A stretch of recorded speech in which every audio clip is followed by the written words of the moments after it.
Going on with you at, I don't know, 5:30 in the afternoon? How's your anxiety or your depression? How do you feel, pretty much throughout the day? Do you feel like you're patient? Do you feel like you're kind? Do you feel like serving? Or do you just feel like quitting at the end of the day? Is that normal, or is that just you? Or the people that you're around, is it normal because you're also around unhealthy people? These are things that you work out with a holistic nutrition coach like myself. Yes, we look at your diet, and I really want to know what you're eating. And sure, the first thing I do is we make you a clean eater. We start there. And we see how your body responds and how it starts to repair. We do some blood testing. Sometimes we just want to find out what you're allergic to. Sometimes we want to find out what your cholesterol is, what your hormone levels are like. We want to find what your inflammatory markers are. That's going to help me craft the right kind of eating plan for you. Now, the idea isn't to be on an eating plan. The idea is to actually have freedom in your eating. Can I get an amen? Freedom in your eating. It's hard to find freedom in your eating if you are going from diet to diet to diet. And from women to the women that are listening, I got to tell you what, we live in a youth-based culture. And it's hard. When when I look in the mirror, or I'm comparing myself to 10 years ago, 5 years ago, 20 years ago, and that image kind of just never goes away. So there's letting that go too, and embracing where you are and focusing more on a journey of health and not just a journey of improving what I say your Instagram photo looks like or your Facebook pictures look like. I'm not the only one that I'm feeling like weird or catty or something like that I might zoom in on a situation. You know who I mostly zoom in on when I see photos is myself. I zoom in on, my legs are looking older, or my skin on my chest. I wish I hadn't spent so much time out in the sun, or, whatever. And I've got to pull myself back from that and realized, okay, hang on. This is not helping me. This is not helping me playing the competitive game or the comparison game.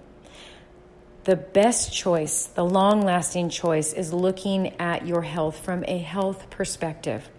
Where am I now, and what are the choices that I can make to improve my health and make it the most that it is right now? And if you continually walk that out, then your health will improve in ways that you won't expect. So eat organic. Drink your filtered water, which I reminded you the other day. Stay away from the snake oil fad, quick lose 10-pound stuff. Call me if you need help organizing some meal plans, or if you have some health issues. 1 out of 2 Americans are walking around with chronic illness. 1 out of 2, right? So humble yourself. Ask for help when you need it. Don't waste your money on programs like that. And by the way, you can always email me. I'm real good at answering questions. It's Brandi, Brandi, at brandilloydpt.com. You can email me. You can ask me questions on Facebook anytime, Instagram. I'm a little slower on responding to those messages on Instagram. I'm trying to work through that a little bit. My phone doesn't let me know that I have one, so I days will go by before I see one. But reach out to me. This is what I do for a living. I take pictures of my food, and I give y'all ideas.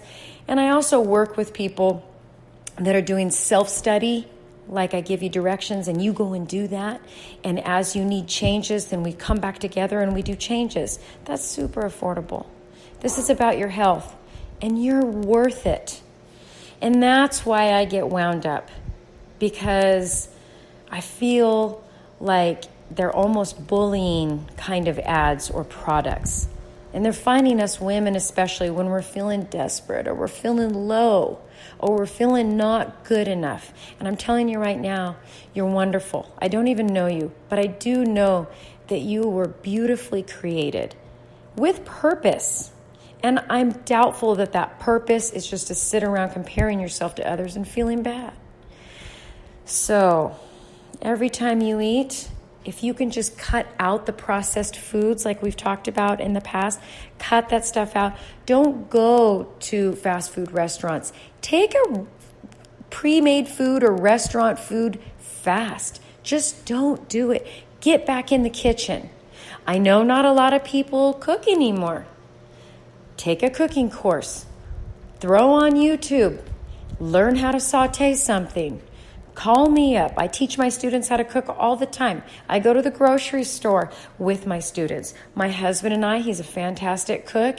We were even talking about possibly doing an in-person with potentially a online kind of eye-in-the-sky cooking course, or maybe he does a 3-course or something. So get back in the kitchen. Get back in the kitchen. Go grocery shopping. Eat simple. If your great grandma couldn't buy it, don't buy it. If you turn a product around and you look at the back of it and it's not something that you could go buy at the grocery store, one of the ingredients, and put it in your spice cabinet, where's that yellow number 5 again? That's what I'm talking about. Stay away from stuff like that. It's really not as confusing as it seems. It's really, really basic and simple, and I know you can do it. So that's my snake oil talk today. Today is Tuesday. By Friday, I expect to have some really great content. I'm putting it together right now, all laid out and organized. I'm going to give you a little food education on exactly why we need to eat organic fruits and vegetables. And we might even talk a little bit about carbohydrates. So we'll see how it goes, but you're going to want to maybe have a pen and paper ready for this one. That's what I do when I listen to podcasts.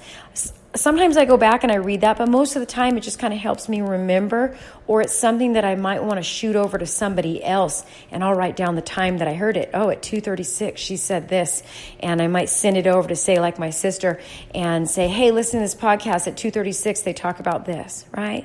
So I'm empowering you. You're your own best health advocate, which means you need to be discerning. Stay away from the snake oil. Keep it simple. There are no shortcuts, but you have everything that it takes to change your life and to change where you are and how you feel. Okay? So go do it. Go have a wonderful day. And if you're in California like I am, please remember in your prayers our EMS people that are out there fighting these fires. The smoke is horrible. It's been weeks of this, and we've had several deaths, and we're just praying for the fires to be put out and for homes and lives and animals to be saved here. So if your family is involved in any of the EMS side of this, I thank you so much. I live in the mountains, and our firefighters are our friends and our neighbors and our protectors for sure. And they lay their lives down. They put themselves right in harm's way. And I think they're often overlooked until moments like this. So when you see firefighters, and especially when you see them in the grocery store with 14 carts and trying to get things, man, say hi or say thank you or give them a hug or ask them how you can help or something like that, okay? But go out and have a wonderful day. All right, until next time.